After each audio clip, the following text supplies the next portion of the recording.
or wings? Which do you prefer? Ask the birds. Fear or love, baby, don't say the answer. Actions speak louder than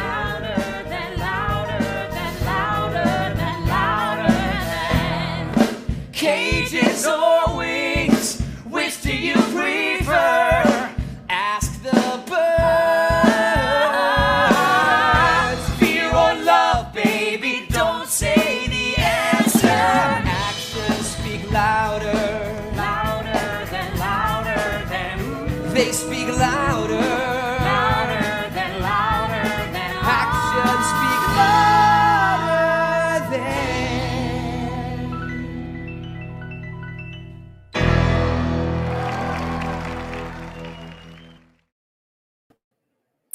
Hello, everyone, and welcome to the second semester of Keen After Hours. Yes, this is our first After Hours of 2021.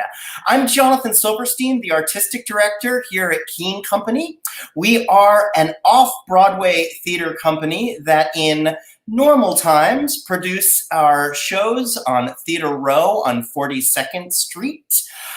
We produce plays that provoke identification and connection. And one of the ways that we are connecting with our fans and patrons is by coming to you every Monday night at 6:30 with another wonderful guest. Before we get started, I'd like to start with a land acknowledgement. We do this to recognize the long history of the territory where we live and work and its significance for the Indigenous peoples who lived and continue to live here, and to demonstrate our commitment to addressing the legacy of colonialism in our work and practices. I am speaking to you today from Brooklyn, which is the traditional land of the Lenape people. Since our activities tonight are shared digitally to the internet, we'd also like to acknowledge and consider the legacy of colonialization embedded within the technologies, structures, and ways of thinking we use every day. We're using equipment and high-speed internet not available in many Indigenous communities. Even the technologies that are central to much of the art we make leave significant carbon footprints, contributing to changing climates that disproportionately affect Indigenous peoples worldwide. We invite you to join us in acknowledging this as well as our shared responsibility to make good use of this time, and for each of us to consider our roles in reconciliation, decolonization, and allyship. Now, without further ado, let me welcome aboard my two amazing co-hosts, Ashley and Billy. Hi! What's up? We're back. Season 2. Happy 2021. Hard to believe it is a new year. Crazy. It's crazy. But we are ringing in the new year right with a new episode of Keen After Hours. I mean, come on. True. As well as, you know, other things happening in the world. But yeah, right, this is the most important thing that's happening right now. A couple small things happening. Small things. Yeah. Usually I would have seen you a couple times already in a day, and I'm pretending to have just seen you, but this is genuinely the first time I've seen you all, so it's lovely to see you on this Monday morning. I know it's evening, but right now it feels like morning. Basically, yeah. How was everybody's holidays? Lovely. Thank you for asking. It feels like a world away, actually. It feels like it was 30 years ago. I'm back. I'm excited to be back chatting with you guys and chatting with more theater people. Yes, me as well. And we have a fantastic guest today. We are about to bring him out. Ladies and gentlemen, please welcome a legend of the New York theater scene. He's a co-artistic director, an actor, a director. I mean, he does it all. Ladies and gentlemen, please welcome George Ashiotis. Woo, woo, woo, woo! Hi, George. Hi. Am I all that? Yes, you are. All that more. All that and more. Too much responsibility. let me take a moment to give a little personal introduction to Mr. Ashiotis here. So let's see. Let's go way back to about a year and a half ago. way back. This is an episode of This Is Your Life, George. We're going to bring on I was afraid he was going to go back further. Actually. We're going to do that in a little while, but we're going to warm you up first. Okay. So about a year and a half ago, or even a little longer than that, we were considering doing Molly Sweeney by Brian Friel. Which is, for those of you who may not know, is a play about a woman, a blind woman, blind since pretty much since birth, who is given the chance to regain her sight via an operation. And I knew that it was a play I always loved, but I honestly didn't know a lot about the struggles of people with low vision. And so I reached out to Nick Viselli, who runs TBTB, which used to be Theater by the Blind. And I said, hey, I really would love to chat with someone and learn a little bit more about the experience of being blind and low vision, and also to have someone on board with the production to be our Yenta, our consultants. I'm going to go with Yenta for right now. Our Yoda? That's not exactly right. Yeah. And George isn't doing a lot of matchmaking, although I'm interested in the service. And Nick suggested that I chat with George. And so began a lovely friendship. George was really instrumental in really helping me shape the piece, not only as a director, but also as a producer. We sort of went on, we learned a lot about the blind and low vision community, and really worked with them, worked with George, and brought new people to the theater, which was really exciting. Now, George is very accomplished. He is the co-artistic director, or was the co-artistic director of Theater by the Blind, which again, for those of you keeping tabs, is now TBTB.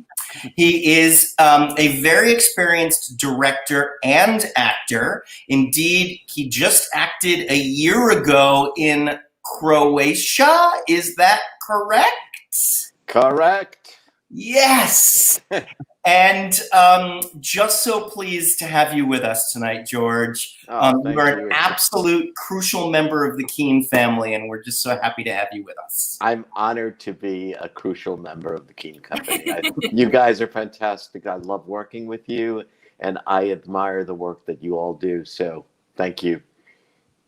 Well, thank you. So happy New Year to you. And to you, and to you, and to you. That was for Billy and Ashley. Yeah, I felt that. I got that. So, George, we like to sort of start off these conversations by talking a little bit about some of your early influences, or perhaps some early experiences you had with theater or art. Maybe some things that sort of got you excited about theater from whatever young, tender age that might have been. Well, were you a theater kid growing up? What was that? Were you a theater kid growing up? No, I wasn't. I grew up in Astoria, Queens, and the first thing I knew was that I loved singing, and so I feel like I was a born ham, for one thing. And I mean, I loved it so much that I would orchestrate these little talent shows so that I could showcase myself with the kids in the block. Already a natural artistic director. I know. And from that love of singing came kind of naturally the understanding of interpreting a song, which for me has always been not so different from interpreting a character in a play or the play itself, that a song kind of tells a story. And as a singer, it was my job to communicate the message of the song. So I kind of, fell into performance kind of through singing. Do you remember any of those first songs that were in your talent shows? What was in your repertoire when you were a kid? Bobby Darin. Mac the Knife. Exactly. Yeah. And being Greek, the first music I really remember hearing was Greek music. So okay. Yeah. Oh, I love that. Yes, somebody in the comments, speaking of, who called you Cousin George, also noted that Greek City, Queens is where you guys grew up. We're getting shout outs already, George. Yeah. Astoria was, it was said of Astoria that it had the largest Greek community outside of Athens at that time. I don't know how true that is, but I do know that a lot of the Greeks, after having, gotten rich from all the diners that they owned, right, kind of moved out and out to the suburbs, and but there are still tons and tons of Greek restaurants and churches and Greek-owned businesses in Astoria. Yeah, and of course that's where Pamela lives. Thank you very much. Pamela Sabah, who yes. Our Molly Sweeney. Your Molly Sweeney. I learned recently, George, that you went to LaGuardia, which I didn't realize before. So you must have had a passion for the arts really early on. Well, no, that's not that LaGuardia. Oh, I see. Got it. It was LaGuardia Community College. Okay, got it. Yeah, okay. But thank you. Are you sure, George? Because I thought I saw you in the Fame movie. Right, that was you dancing on the taxi. Yeah. Oh my God. So, when I was about 18, just to move the story along a little bit, I got introduced to the Lighthouse Players, which was a mostly blind theater company at the Lighthouse for the Blind on East 59th Street. That had a fairly decent reputation and an impressive support from people like Ethel Merman, and I think Ed Sullivan was on their board at one time. Wow. I think Tennessee Williams had a little something to do with it as well, but anyway, it was where I got my start, and it was where I kind of learned the nomenclature of theater, and so that's where it all started. Where I transformed my singing acumen to theater, and acting. Were there some early things that you did there at the Lighthouse? Roles that you performed that you loved? Yes, and one of my favorite ones was, oh my God, what was the character's name? It was a play by James Kirkwood called Utbu, Unhealthy to be Unpleasant. But I can't remember my character's name. But he came to the show. And there was an award presented to me that night by him.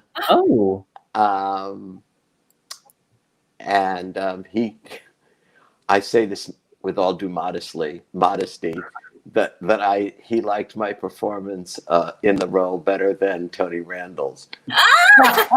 Hey, wow, that is amazing. So. That's a quote right there. Yeah. Anyway, I subsequently met him a couple of times, and he was a lovely person. Really, really, just one of those generous people that's fun to be around and doesn't put on any airs. Mm-hmm. So, That's great. That's an illustrious James beginning. Kirkwood, not Tony Randall. I never. Sure. Anyway. Wow. And so from there, did you start to venture into other theaters here in New York? I did. Through one of the directors that I worked with there, I was invited to perform in some off Broadway show, and just started getting some notice, and people started hiring me or casting me. Mm-hmm. I did a lot of consultant work when productions such as Wait Until Dark and Butterflies Are Free were done off Broadway. I was called in to kind of like tell actors how to be blind, but they never listened to me. Oh, actors. Yep. No, it was the director. I remember one incident particularly where they were doing Wait Until Dark, and I think Susie is the name of the character that Audrey Hepburn played. You're right. Yeah, she dropped something on the floor, and they wanted to know how I would go about finding it.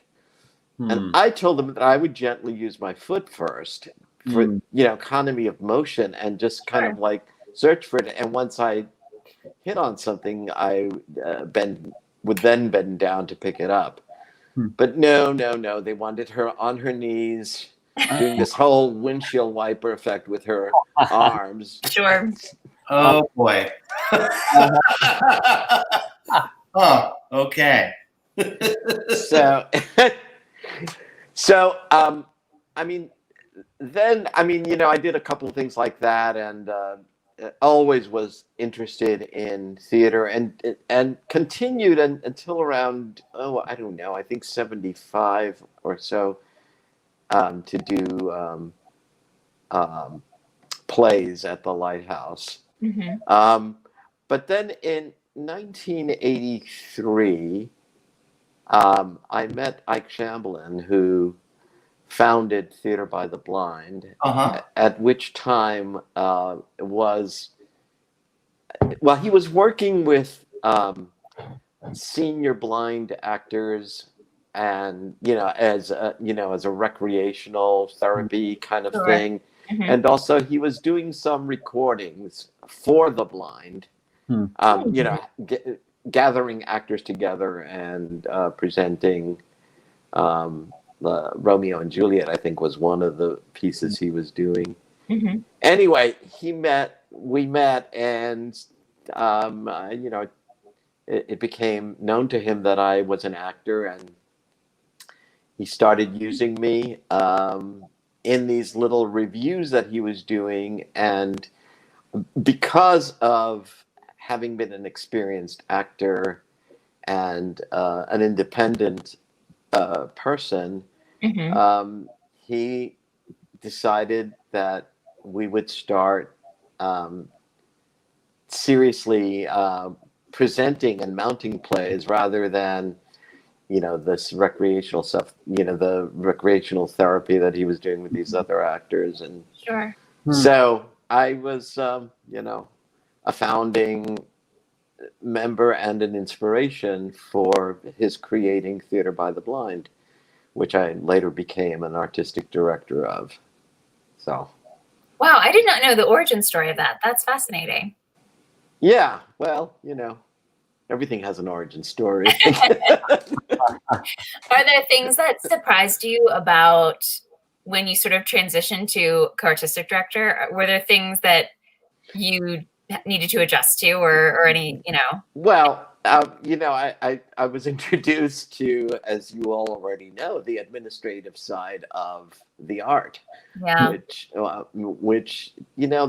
it does. No one ever gives it enough credit, but it really is the infrastructure upon which the art can be presented. And so, I did a lot of database work. I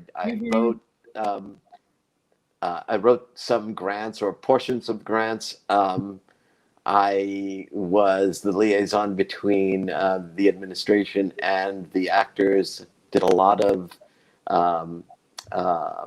coordinating of schedules and rehearsal schedules, and plus I was also responsible for brailing scripts and also producing them in large print.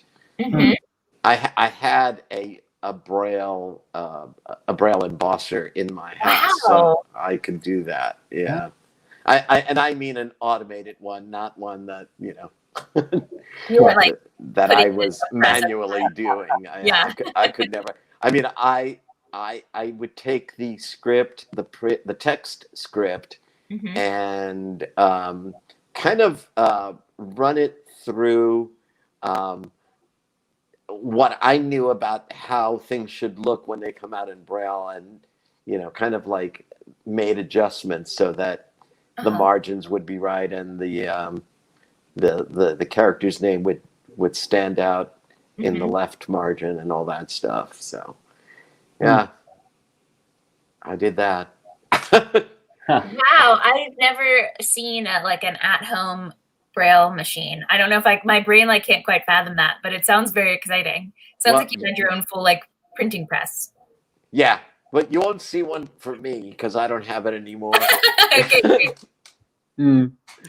I've gone back to the manual, but that's just for my taking quick notes about something or other. Yeah. So what types of plays did y'all start with? What plays did you produce? The first play that we produced was in 1986, and it was a play that was not written, but apparently rather devised by a theater company and director in England called Crystal Clear. I don't remember who wrote it, but I was a character who was transitioning from being sighted to losing his sight through diabetes, and was kind of going between having a sighted girlfriend to having a blind girlfriend. Oh, interesting. And there were 5 scenes in the piece, and they alternated between the blind and the sighted girlfriend, and of course that also what's the word, chronicled. Oh shit! I'll pardon my language. Don't worry. Okay. Hold on a second. Radio show. We'll do some call-in questions. Okay. I think I fixed that. Anyway, I know. You're too popular, George. Of course we're going to have people trying to get a hold of you. They're calling in questions for the show is what it is. Right. What was I going to say? Just that through the progress of the piece, I went from having some sight to being totally blind. Oh, no.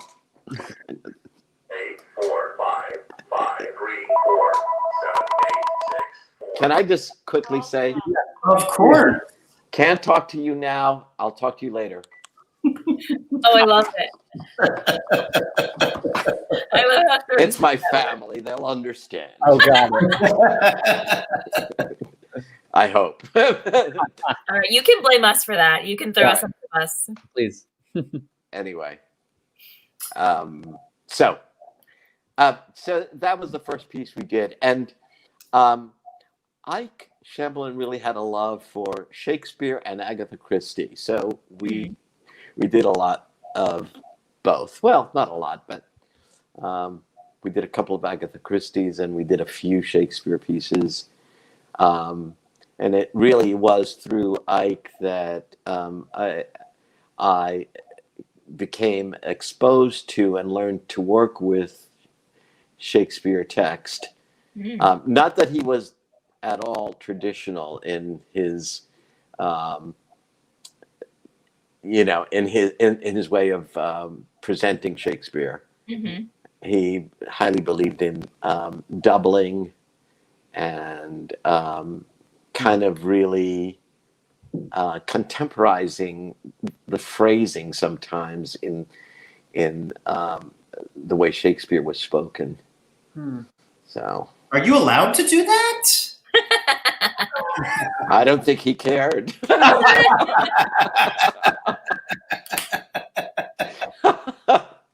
But no, it was really an education, and I grew to love Shakespeare through working with Ike and the company. So, and when did you? What was the first show you directed? You had that a little wrong, I have to say. I never. That's why they're calling in for correction. There you go. Exactly. Sorry, that was our research assistant. He's being fired. I didn't. I never really directed a show. I directed a couple of readings, but I was the one who was directed on stage. That Ike did the directing. I did the performing for the most part.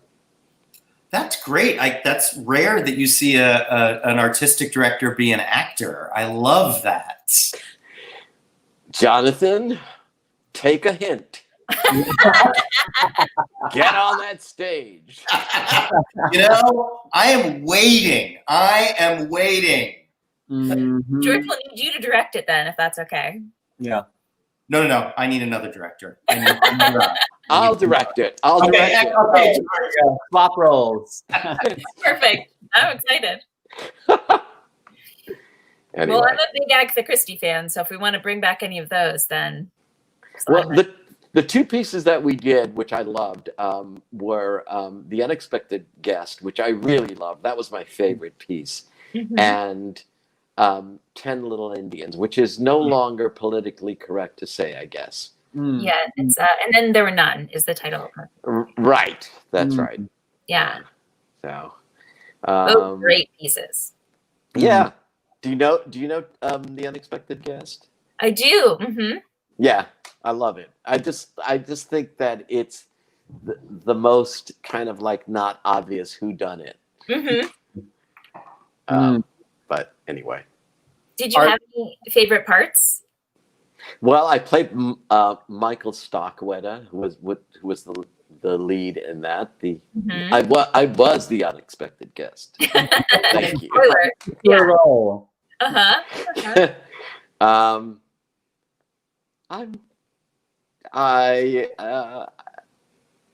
One of the pieces that we did that was neither Shakespeare or Agatha Christie that I really loved was Oedipus. I was going to ask you to tell us about this because you told me part of this story once, and I think it's fascinating. It was Seneca's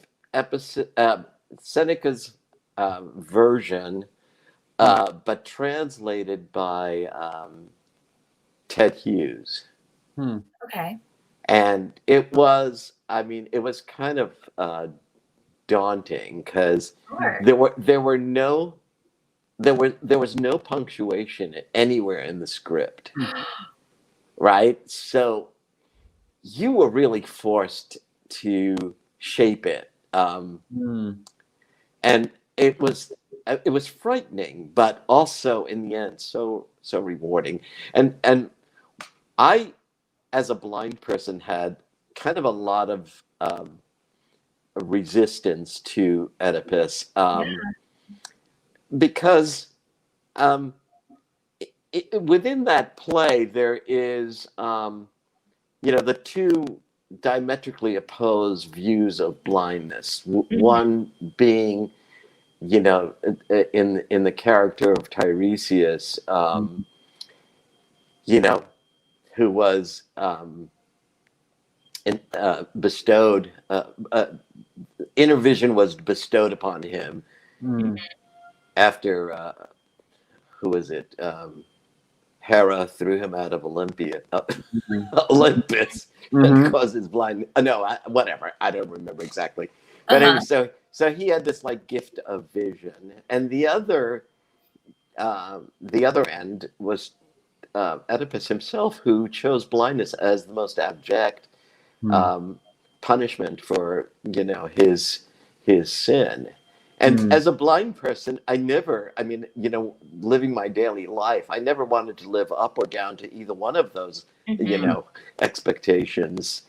But working the piece and understanding it and all, I really came to love. We said it in the Oval Office, so Oedipus was kind of president, and this was during George W. Bush's administration, I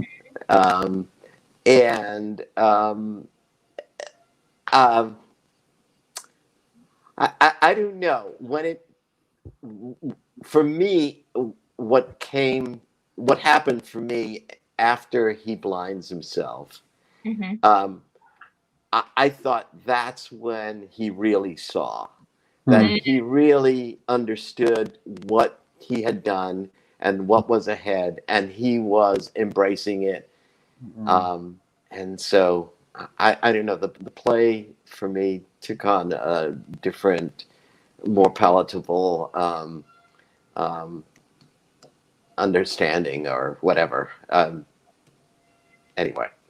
Yeah, it's so incredible. How did it come to be that you chose to do the play at the first place?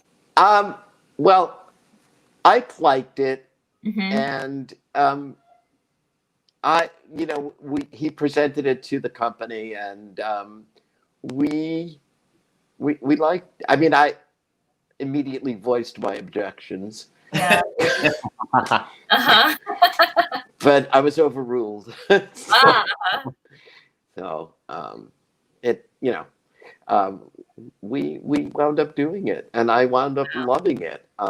It was a great piece to work. We did it with 5 actors. Pamela was in it. She played Manto, as well as a couple of other roles. But I so wish I could have seen you in that, George. It sounds so fascinating. Well, I bet it was a beautiful piece the way you guys did it. It was really nice. And when I came out on stage after having been after having blinded myself, I came out wearing dark shades and a white cane. So it was like really embracing blindness, and I really, really loved it, because in my own life, once I was 18 and really was stumbling around and, losing sight, but being able to some extent pass as a sighted person, having been handed a white cane was so liberating for me, that I didn't, people could see me in the street and know right away that I had a challenge. And so anything that I did, like bumping into a wall or something like that, was not so embarrassing anymore. Sure. Yeah. Wow. Yeah. Are there any pieces that TBTB has not done yet that you would like to tackle at some point? Oh God. What an interesting question. Why didn't you ask me this before we went on? Provided you the list of questions. Yeah. Maybe a Bobby Darin biopic. Right. Get that out there. Get you singing again. I'm sure there are, and I can't think of one right now. So I step away. Okay. We can take an answer for that later. It will go into the record at another time. Yeah. I got to say, though, that one piece that I would like to do again was a piece that was not, in the end, produced by TBTB, but that Pamela directed. Oh, wow. Which was Waiting for Godot. Both my character, both me and the other actor were both blind. And I played Vladimir, and the other actor, Gary Bergman, played Estragon. And we actually did it and took it to Croatia. And, wow. And both of us used canes on stage. It was very freeing. Mm. I mean, I've played a lot of roles where I was not blind. The character was not blind, and you know, through the aid of tactile references, and when I could see enough contrast on the stage, I was able to you know, wing it kind of. But waiting for Godot and Pamela feeling that these characters easily could be played as blind and as obviously blind, it really made such a difference in terms of not worrying about that I was passing being sighted, you know? So. Yeah. Wow, that sounds beautiful. I would have loved to seen that production. Yeah. I bet Pamela's an excellent director as well. I bet that was an exciting piece. Pamela is an amazing theater artist in general. I mean, she was a great director, and I loved working with her on stage. In fact, Ike Shyamalan loved Agatha Christie so much that he did things to the same play twice. A couple of times. I mean, and The Unexpected Guest I did with the second time I performed it. Pamela was part of the company, and she would played opposite me. Oh, So, great. Wow. So you've worked a lot with Pamela, is that right? absolutely, yeah, and we're very good friends as well. So we've sung together, we played music together, and we've performed on stage together. Tell us more about Croatia. I remember this was happening. We ran into you guys. I think you had just come back after Molly Sweeney. Is that right? Or maybe you were just leaving. I remember hearing a bit about this, your trips to Croatia, but. Oh, and you know, what was that 2019? Yeah. Yes. Yep. Yes. So the odd years are the years that we go to Croatia. Okay. But because of Molly Sweeney, Pamela was not able to go to Croatia that year. Oh, we stole her. Sorry, Pamela. See how you are? We play dirty, yeah. But you know, obviously, she had to stay and do Molly Sweeney. You know. But anyway. So it's a theater festival in Croatia, is that right? It is a theater festival for vision impaired theater artists who come from Spain, Italy, Germany, I think the Netherlands one time, different like Slovenia and Montenegro, England, and another blind, well, it was a blind writer who produced a play called Wait. I mean, yeah, that's Weight. Oh, okay. Right? Waits. I think what, you know, I can't remember. Whatever. But anyway, he produced his own piece and performed in it, and he was in Croatia doing that piece one time as well. Wow. How do you find that the audience reaction is different at that festival than it is when you're presenting shows here? Well, it's very difficult because we all are speaking different languages. Oh my God, that'll do it. Yeah. So it's tough.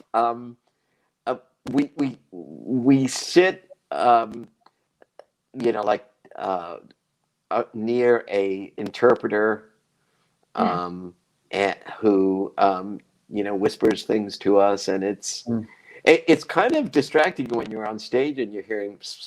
I can imagine, yeah. Yeah. But then, you know, it's necessary when you're in the audience. And there are, you know,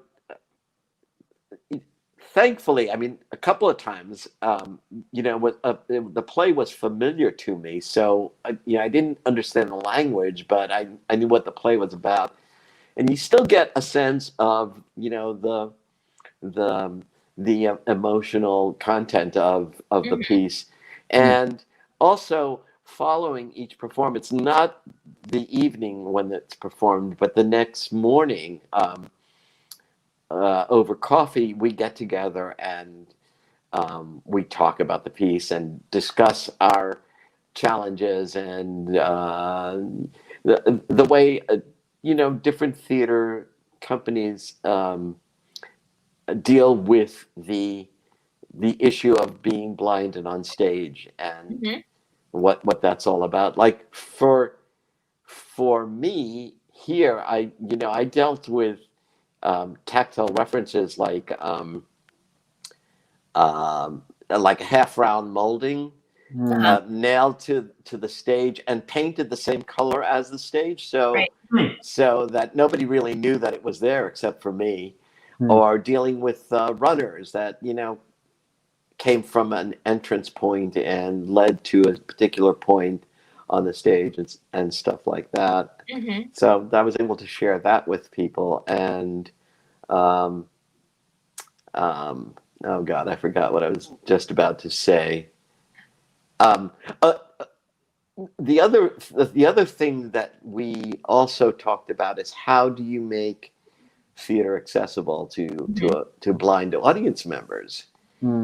And we had dealt with it a couple of times with just actually saying the stage direction, not every single one, but an important one. We did what was that wonderful Dial M for Murder, right? And when Tony, the husband of the wife, is deciding, she calls him and tells him that she murdered someone, and he comes home and he is figuring out and planning out what he's going to do, and he decides he's going to set it up to look like she killed him, not that he was an intruder.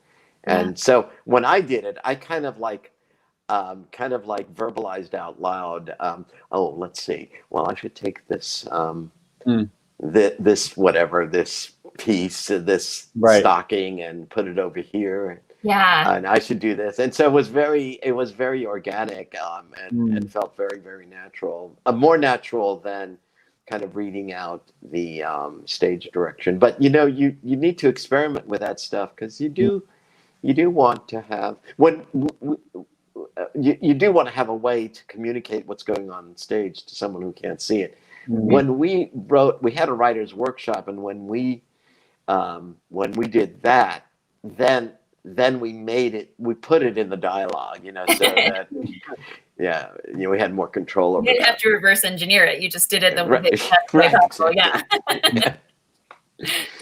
So was audio describing not a sort of standard thing at that point? No, it wasn't. And I like it. As long as it's well done, because it really needs to be carefully orchestrated so that it's not interfering with. In a play like Molly Sweeney, for example, I didn't feel like, well, I'd seen it a million times. I saw it on Broadway, and I saw it when Pamela did it in Philadelphia. But it's so dialogue driven that I didn't really feel like I needed any.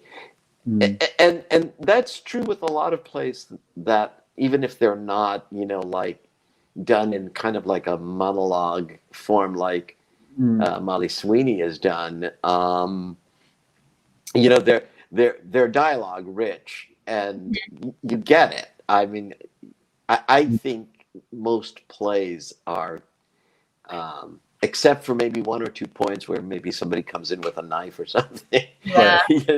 You don't need to hear every. I mean, I remember going to Broadway and seeing a play. I forget what it was, but a couple is having an argument on stage. Then you hear clomping footsteps, and then you hear a door slam. Well, you really don't need to be told that someone has left the stage in anger, Right. So, anyway.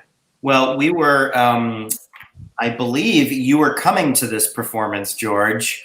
Our Thursday night performance of Blues for an Alabama Sky was going to be our first audio described performance of that show, which Right. is certainly going to be a different experience than audio describing Molly Sweeney. So we were, unfortunately, of course, that's the night that all of theater closed down. But we were I was at the theater, in fact. Oh, When the box set was told, with Pamela and with my friend Ellen, when we were told no shows tonight. Oh man, it's all right. Pamela and I went across the street and had drinks. Good. Total loss. You know. Anyway. Well, we're. Oh, go ahead, Ashley. No, I was gonna say, do we have time for a couple of questions? I think we absolutely have time to move over to the Keen Question Bowl. We're gonna give you some lightning rapid fire questions, George. Okay. Questions. Reminds me of the in the Actors Studio. Yes. Do you remember that show? It's sort of like that. We will be asking you what your favorite curse word is. Yeah. Okay, I'm picking questions randomly out of a bowl. I can't see them. We're gonna see how it goes. All right. Question 1. Oh, are you binging any TV shows? I was binging Burns and Allen on No YouTube. way! Where are you watching Burns and Allen? On YouTube. Wow. I gotta get in on it. I used to see it when I was a kid, but it has. I mean, I really didn't get the genius of it until now. So anyway. Well, I think there's a whole running gag where Gracie Allen runs for president, right? Well, that wasn't part of the show, but she indeed did run for president. It was all a spoof. Yeah. But anyway. That's amazing. All right, let's see. I'm going to give you another one here. Okay, this is interesting. What would you say your spirit animal is? An animal that embodies George Ashiotis. Oof. This is tough. Well, I never thought of this before, but a butterfly. Oh, okay. Hi. I love that. That makes sense to me, actually. I love the idea of the metamorphosis. And so it's kind of like symbolic. And if I ever got a tattoo, I think that's what it would be. No, I've never gotten one, and probably I never will. But Okay. Now this is a good one. Can you tell if Johnny is in an audience? Which is really just an excuse for us to make fun of how loud Johnny is all the time. What was the question? Could I tell if Johnny was in an audience? Yeah, can you tell when Johnny's in an audience with you? I think I could. We've come full circle. Oh, we have. Oh, Okay, God. George, do you have any favorite junk foods?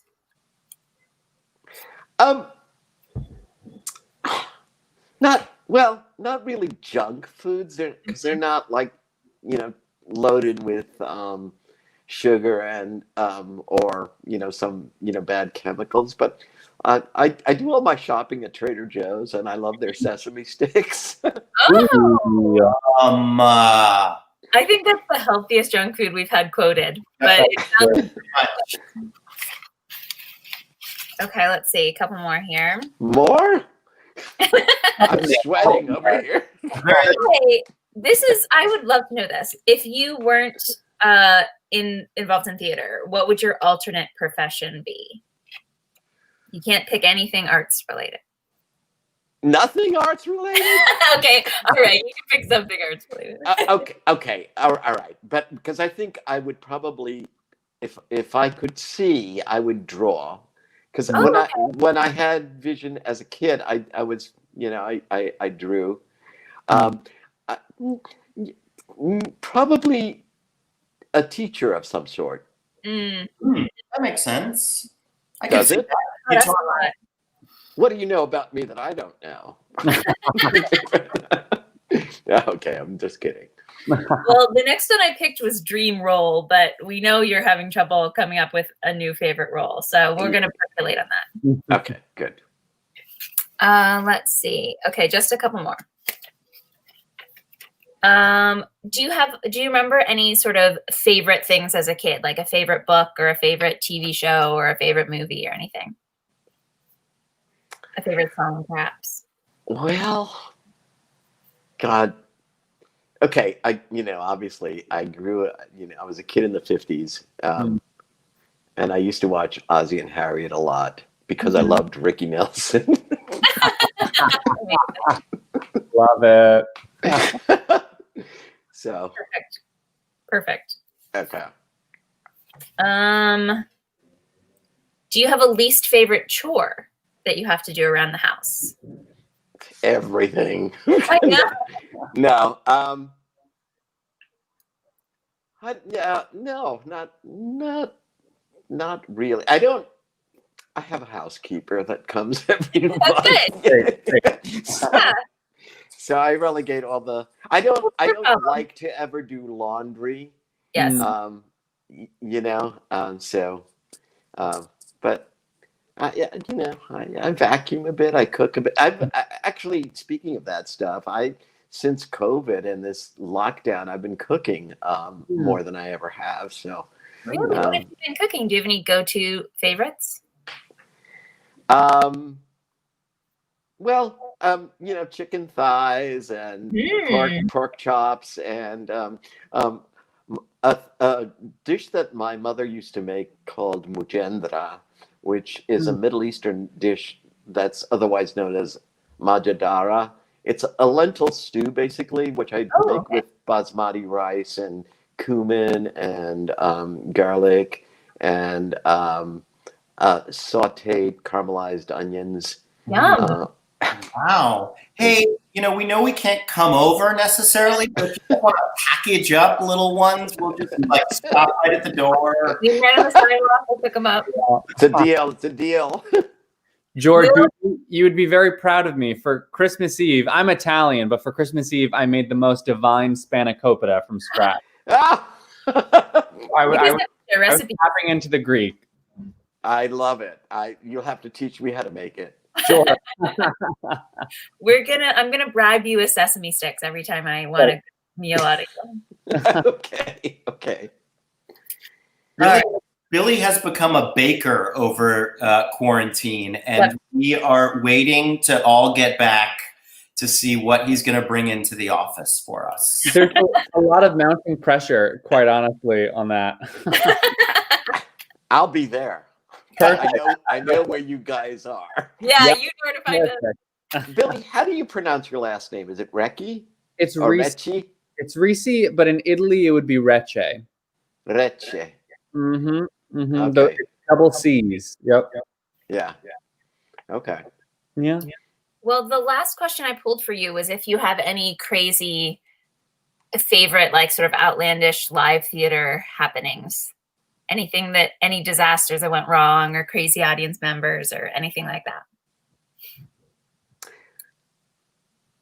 Back in the days when I was working with the Lighthouse Players, and probably there's better ones than this, we toured to the Brooklyn Museum to do this show. I forget which one. I think it was called The Late Christopher Bean. These are old time shows.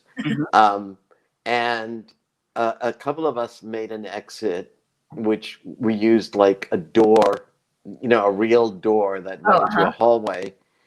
And we went through it and we got locked out. And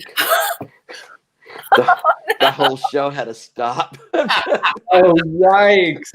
Oh, no. Yeah. I love imagining you panicking, like everything's fine, and then the door closes, and you turn around to get back in, and you're like, oh no. It was not fun at the time, but it's fun to think about. Yeah. It's always funny later. Right. Great. Oh wow. So. That's a good one. Yeah. That's all I got. I can only imagine how stressful that must have been, not only to you all who were locked out, but whoever was on that stage. Alone. And to the director who was, probably dying, a slow death. But they figured it out, and we had a knock. You just had to, yeah. Oh, That's so funny. Well, we're looking forward to your directorial debut, George. And if you'd like, I'd be happy to be part of the cast. Okay, I mean, if you are that's the only thing that would make me do it. If you agreed to be in the cast. Okay, I got a lot of roles we're gonna have a little chat about after coming weeks. You're gonna have to pitch them to Johnny. You're gonna have to pitch them to George like a real, All right. You're gonna have to take. I've moved out a lot of my dream roles, so I'm gonna have to really recalibrate this. But George, we'll chat. Okay.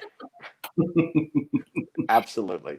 2022 coming to a theater near you. Okay. Oh man. Well, George, thank you so much for joining us tonight. It was just such a pleasure to spend time with you again. It feels like it's been way too long since we've been with you. So we're just so happy that you joined us tonight. Oh, well, I'm so happy that you asked me. I'm honored, especially given that now I'm in the same category as Kathleen Chalfant, who I love, and so thank you. And you are a VIP always. Well, listen. Happy New Year to everybody. I continued growth and success to Keen Company. I love you guys, and I support you with everything I've got. Thank you, George. We so appreciate it. Thank you. All right. Be well. Stay safe. Stay healthy. Bye. Bye. Bye. Bye. A legend. A legend. Just the best. Once again, I find myself on a Monday feeling like the hour went by too quickly and I could just talk to this person forever. Yeah, truly. So many stories that George has. So great. And we have, we're taking a break next week to recognize MLK Day.